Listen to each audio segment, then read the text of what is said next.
From Washington, D.C., this is the Muslim News on Muslim Network TV. Assalamu alaikum, I'm Hena Zuberi. First, the headlines. Trump says January 6th was the greatest movement in the history of our country. 30,000 died each day. WTO dragged its feet on vaccine patents. 1 Palestinian killed and 10 injured in clashes with Israeli forces in West Bank. Council of Europe urges Denmark to address anti-Muslim discrimination and racism. Traffic lights in Baghdad resume functioning for the first time in 19 years. Disney's first Muslim superhero, Ms. Marvel, hit screens yesterday. And our top story tonight. On Thursday, former President Donald Trump took to his Truth Social network to rant about the House Select Committee hearing on the January 6, 2021 insurrection. He said the attack on the U.S. Capitol represented the greatest movement in the history of our country.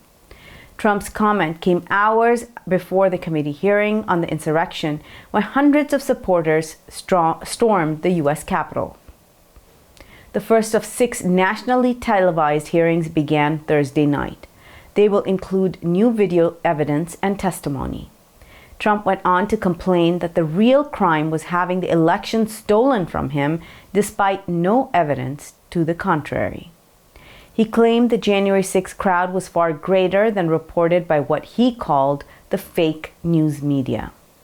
The Washington Post reported the committee will begin by focusing on activities of far-right extremist groups that helped organize the attack.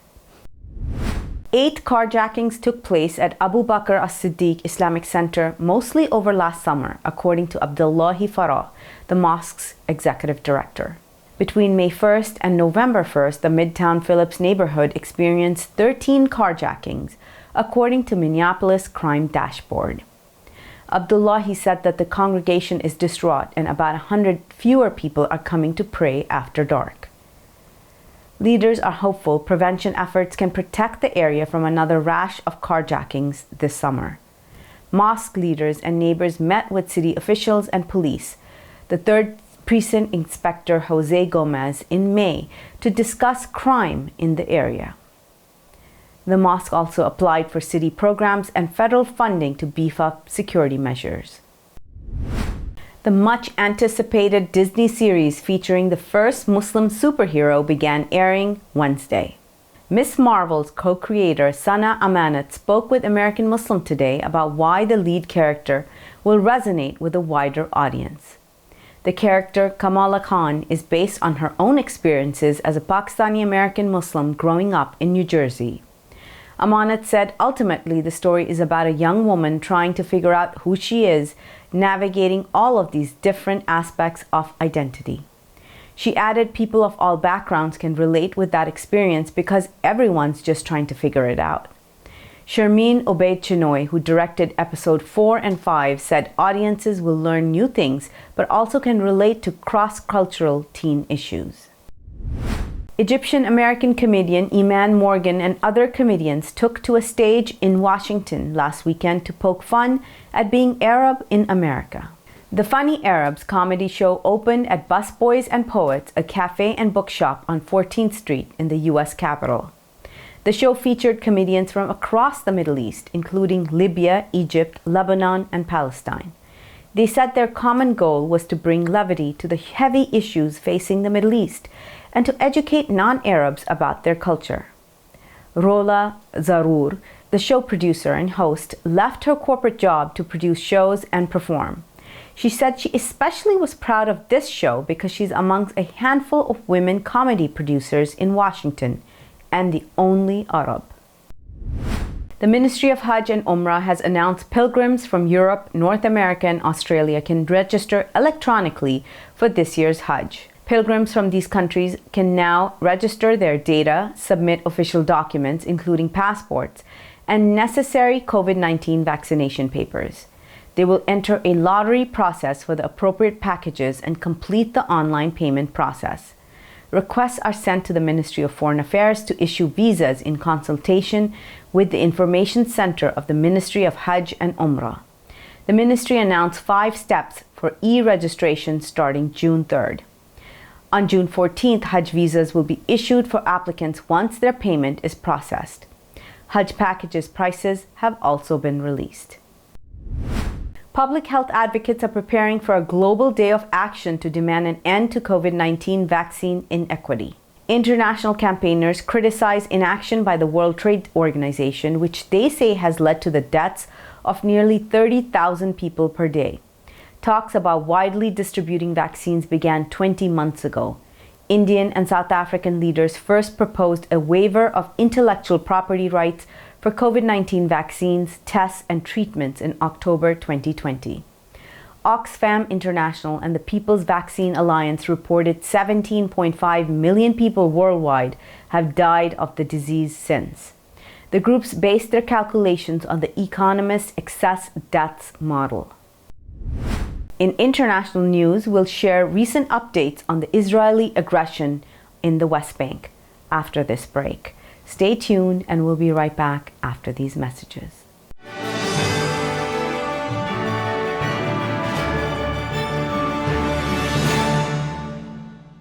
If I could be you, and you could be me for just 1 hour.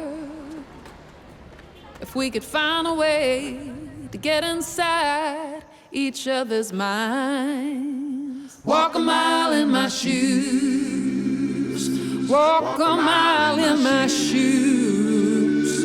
Well, before you abuse, criticize, and accuse. Walk a mile in my shoes. There are 16 million children struggling with hunger in America. That's 1 in 5 daughters, sons, neighbors, and classmates who don't know where their next meal is coming from. Yet billions of pounds of good food go to waste every year. It's time we do something about it. Feeding America is a nationwide network of food banks that helps provide meals to millions of kids and families in need. Visit feedingamerica.org to help them feed even more. Together, we can solve hunger. Together, we're feeding America. Despite the development of a COVID-19 vaccine, millions around the world will not have access. We need a vaccine that's free and available to everyone, everywhere. It's time for a people's vaccine. Billboards are popping up all over the country with an... Our neighbors don't realize that Muslims are absolutely opposed to ISIS. Salam. My name is Abdul Malik Mujahid. I'm an imam in Chicago. 16 shots! No me! No justice! No me! So how do we bring up the energy which can really have an impact on the world? You need to build bridges of understanding among people, and we need to have America moving forward. That lesson learned had brought the strength of humanity to America, which is the diversity. Mujahid Talks, only on Muslim Network TV. Faithfully connected.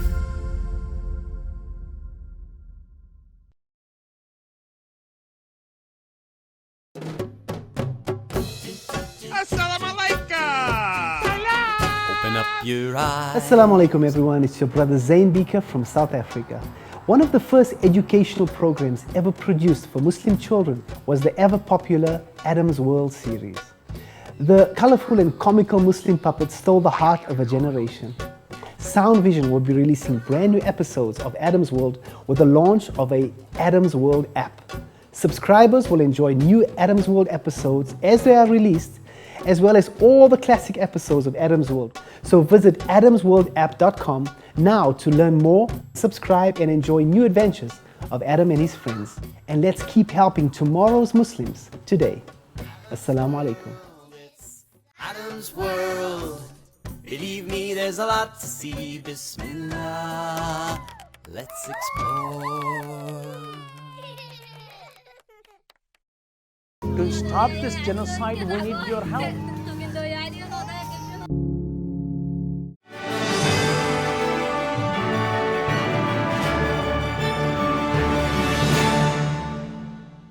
Welcome back. On Thursday, Israeli soldiers killed 1 Palestinian and injured 10 others in several occupied West Bank cities, the Palestinian Health Ministry said. The ministry identified the 27-year-old man as Mahmoud Fayaz Abu Hayyour, who was shot dead by Israeli forces in the city of Halhul. The Palestinian Red Crescent said its crew dealt with 7 injuries, 1 serious, including Abu Hayyour. The Israeli army used live and rubber bullets, gas bombs, and sound bombs to disperse Palestinians during the clashes, according to eyewitnesses. Witnesses said Israeli forces raided the center of the town and closed a money exchange office, triggering violent backlash. The Taliban regime has detained a well-known Afghan fashion model and 3 of his colleagues, whom they're accusing of disrespecting Islam and the Quran.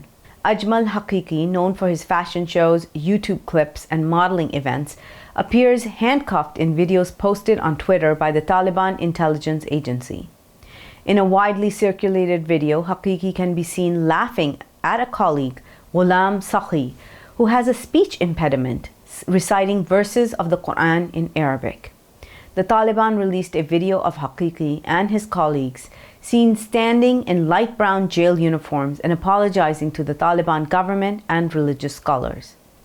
It was accompanied by a tweet in Dari language reading, "No one is allowed to insult Quranic verses or the sayings of Prophet Muhammad, peace be upon him." Amnesty International released a statement Wednesday urging the Taliban to immediately and unconditionally release Haqiqi and his colleagues. On Thursday, the European Commission Against Racism and Intolerance called on Denmark to urgently address anti-Muslim discrimination and racism against minorities. The Commission urged Danish authorities to stop forced evictions of immigrant families. It also urged Danish leaders to introduce a national action plan against racism to address discrimination against Muslims and minorities. The plan should include actions in the areas of education, public awareness, promotion of counter speech, and training of law enforcement officials and teachers, it said.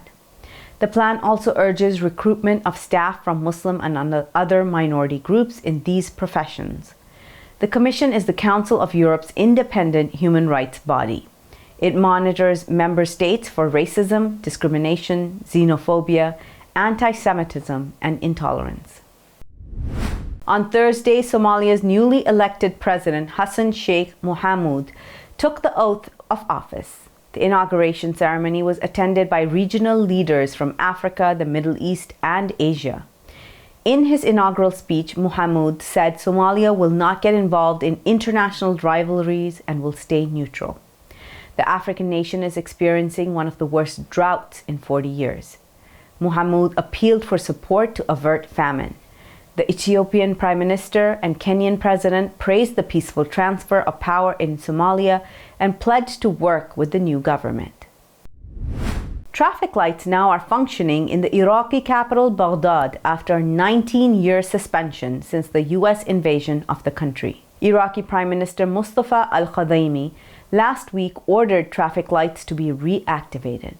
Most traffic lights on some of the city's streets have been destroyed due to the chaos and violence that ensued after the U.S. invasion of Iraq in 2003.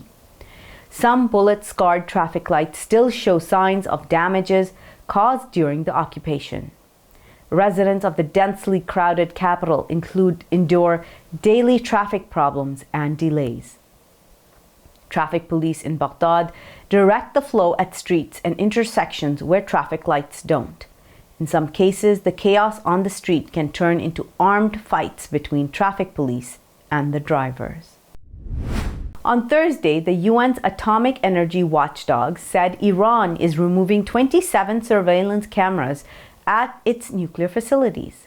The agency warned this could be a fatal blow to negotiations to revive a landmark deal. Members of the International Atomic Energy Agency on Wednesday passed a resolution censuring Iran over its lack of cooperation with the watchdog. Iran condemned the motion as unconstructive. It announced earlier that it had disconnected some IAEA cameras monitoring its nuclear sites. Talks began in April last year to bring the U.S. back to the 2015 accord, lifting sanctions, and Iran back into compliance, thereby limiting its nuclear activities. Negotiations have stalled since March, raising tensions. On Wednesday, Sudan's ruling military and political parties started direct talks to discuss ways to resolve a months-long political crisis. Among political parties at the talks were the Democratic Union Party, Popular Congress Party, and former rebel movements that signed the Juba Peace Agreement. That attempted to address essential questions about land rights and political representation in Darfur. Yet the main opposition groups boycotted the talks this week. That includes the Forces of Freedom and Change, the Sudanese Professional Association, and the Resistance Committee, which spearheaded protests against the military. On Tuesday, Sudan's army chief said the dialogue was a historic opportunity to end the transition period. Coming up next after the break is our in-depth analysis segment, so stay tuned and we'll be right back after these messages.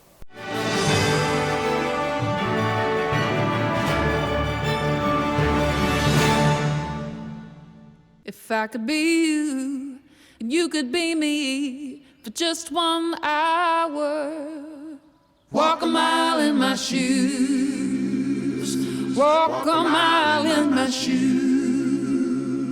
Assalamu alaikum. This is Imam Malik Mujahid in Chicago. Just like you, I was moved by that Allahu Akbar lady.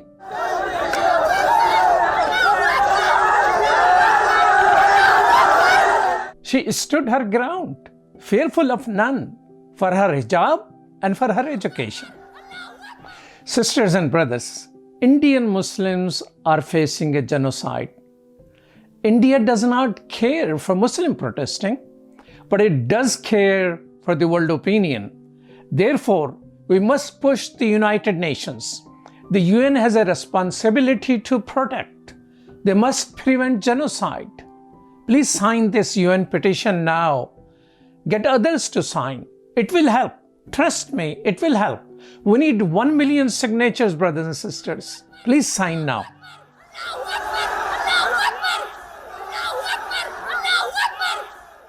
Despite the development of a COVID-19 vaccine, millions around the world will not have access. We need a vaccine that's free and available to everyone, everywhere. It's time for a people's vaccine.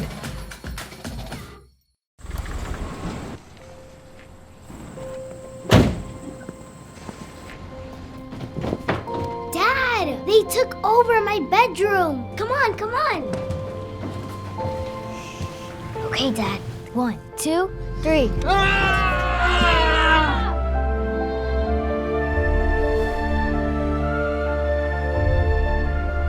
Dad!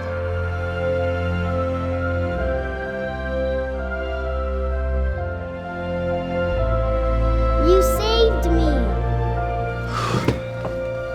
Dad? Are you okay? I'm fine, dear.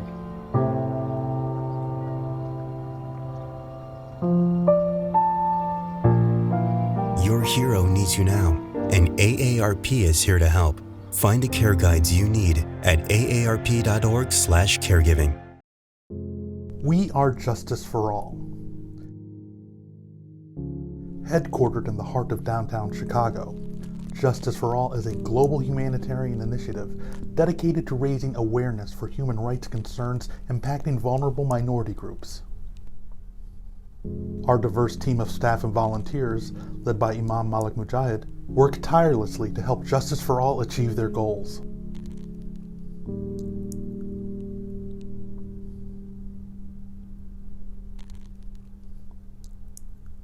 We promote policies that protect religious freedom, address the root causes of mass displacement, and recognize the plight of refugees and forced migrants.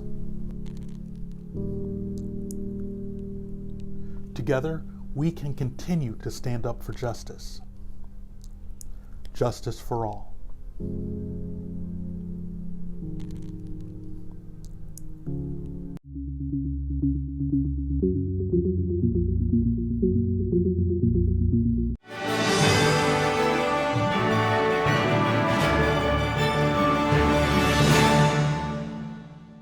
Welcome back. A nationwide survey by the COVID States Project found that a higher number of older Americans are unvaccinated and unboosted than widely reported in the CDC data used by most public health officials. To discuss this in detail, let's go to Edward Ahmed Mitchell. Over to you, Edward. Thank you, Hena. And now we'd like to discuss some new information, some new data that we have learned from a very important study about the rates of COVID vaccines among older Americans. These numbers are surprising some experts in the field.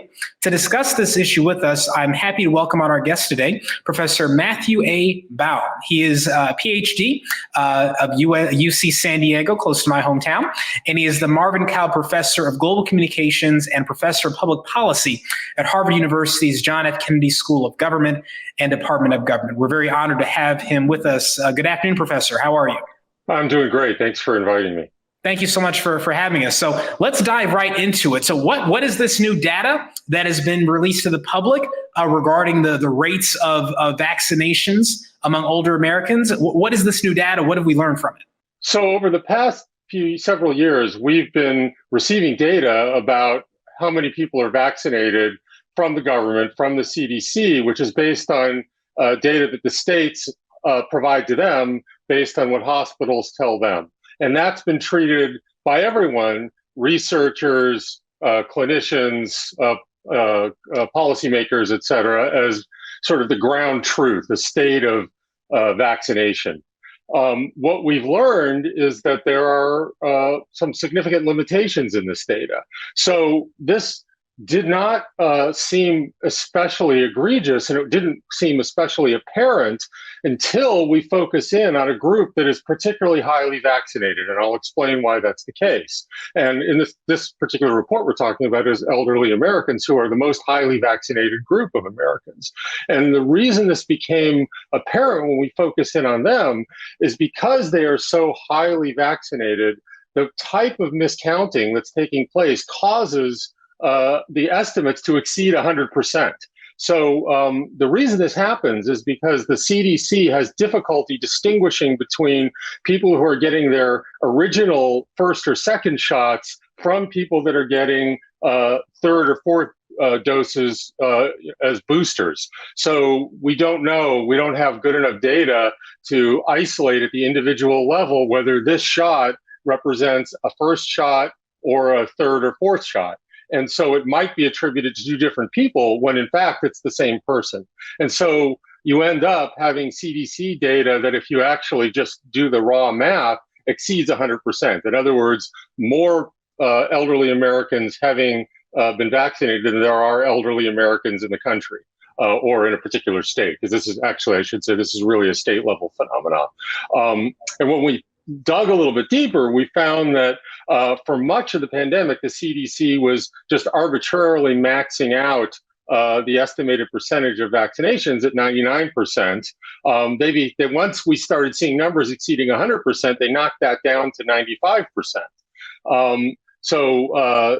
This is obviously not based on real estimates of what's happening, but rather an effort to reduce the likelihood of having values exceeding 100%, which isn't necessarily the ideal way to be informing the public about what's going on. And that has some pretty important implications. Absolutely. So I am a lawyer, not a mathematician, but usually if something is over 100%, more than the people actually exist, you've got a problem there. So, all right, so they're aware of the issue now. So let me ask you this, more broadly, do we think the CDC's other data is reliable? Is this kind of a one-off thing, or are there broader problems that we don't know about? Or is this issue now been addressed and we've plugged the hole? So I think the problem is not with the CDC per se. The problem is that we have a very imperfect, fragmented, and uneven data collection and data centralization process in the US. Because it's a federal system and the individual states are responsible for the protocols for collecting data, and they have different sets of rules for what hospitals report and what they don't report, and those rules can even change over time. It's really difficult to derive sort of complete information and completely consistent information. So it's really beyond the capacity of one federal organization to perfectly assess what the vaccination level is. They do the best they can. They have really good modelers who work on the problem and try to come up with the best estimates they can. We run into these sorts of problems in all different contexts. The census, for instance, works, devotes tremendous resources to trying to model subpopulations that they can't perfectly count to try and approximate the true number because they can't actually reach everybody. It's a different type of problem, but it's another one where you have to go to modeling estimates to try and approximate the true number. I think that problem is arguably even worse in the area of public health. So short answer is they do the best they can. It's never going to be perfect. Right, absolutely. Sorry, all that being said, why is this of concern? Looking at the abstract in the report, looked like maybe 14% of older Americans may not be vaccinated. I mean, that's not a massive number, but it's certainly, bigger than the 1% that the numbers indicated. So why is this of concern? Why is this important for us to know? So I think you just sort of hit it on the head. When you look at the CDC estimates, you would think from those numbers that basically we can check that box. Seniors are vaccinated and boosted and everything's fine there, and we can move on to other subpopulations. But when we parse out those data, in a way that we think is a little bit more reliable, asking people directly whether they've been boosted, whether they've been vaccinated, whether they've had 1 or 2 doses, et cetera, we find that there is a not trivial group of elderly Americans, folks over age 65, who are not yet vaccinated. So these are folks that we could still target, and these are the most vulnerable folks. So they're the most likely to have, serious outcomes if they contract COVID. So this is where the vaccination is likely to make the most difference. In addition, we asked people in open-ended questions why they weren't vaccinated if they weren't. And a majority of them are not refusing vaccinations for political or ideological reasons. In other words, they're not sort of hell-bent on not getting vaccinated. Rather, they have pretty reasonable concerns, which I'm sure are familiar. It's a very new vaccine. We hear lots of stories about serious side effects. These are things that information campaigns, informing people, communicating with them really could still make a difference. So this is a population where there are persuadable folks that we could reach. And with a particularly disproportionately large effect if we are able to reach them. So I think it's important to make that effort, for the government to be making that effort. Understood. Professor, final question to you. So, right now we're in 2022. It's been over 2 years since the pandemic hit the United States. Looking at the numbers in terms of infection rates right now, vaccination rates, and these new variants that are out, what's the latest? I mean, COVID is not in the news the way it was, every day for so long. So a lot of Americans may not even know whether or not they should be wearing a mask in their area. Just can you give us a snapshot of where things are in general in the country right now in terms of COVID? Sure. I mean, it's a mixed story. We've had a significant surge in the Northeast that now seems to be receding, but at the same time, we're seeing sort of select places, a select number of places where we're starting to see significant surges. California and Florida are two that I've looked at recently, for instance. So this follows a pattern that we've seen throughout the pandemic, which is, the regions are moving asynchronously. So where one region has a fairly substantial surge, maybe due to weather patterns, for instance, in cold weather in New England, perhaps, then when it starts to recede there, as the weather's heating up in the South and Southwest and people start going indoors to escape the heat, then they start to experience a surge. The good news is we have much larger populations of people with at least some immunity, either from vaccination and boosting or from having had COVID once and in some cases more than once. So it does seem like the serious outcomes are less frequent. Certainly fatalities are a fraction of what they were in earlier waves. I think, there's a lot of uncertainty going forward. One thing about this virus is it mutates rapidly. And because it seems to mutate rapidly, there's almost constantly new variants emerging. And every time there's a new variant, there's uncertainty.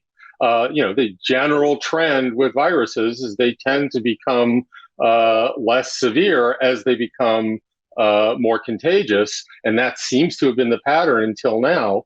And I think we could take that as additional good news, but there's just going to be uncertainty for the foreseeable future. We're likely to continue to see sort of, kind of whack-a-mole, the surges come up over there, then they go down, and then in some other area, they start to go up. We don't see this sort of uniform national behavior that we've seen, at least at several points early in the pandemic. Much more likely to be, region specific and season specific. Very well. I don't know if that's comforting or reassuring, but whatever it is, it's good to know, just to know the facts. And we appreciate you for your expertise and sharing the results of this survey. So now we and the public and public health officials have a better understanding of what they're actually dealing with, especially in terms of older Americans. So Professor, thank you so much for your work, and thank you for joining us today. We appreciate it. And we thank you for having me. Appreciate it. And we'll send it back to you, Hena. Thank you so much, Edward. That's all from our Washington studios tonight. Thank you for tuning in. You can find previous episodes and more on our YouTube or Facebook. For more content, keep watching Muslim Network TV or visit muslimnetwork.tv. Assalamu alaikum and good night.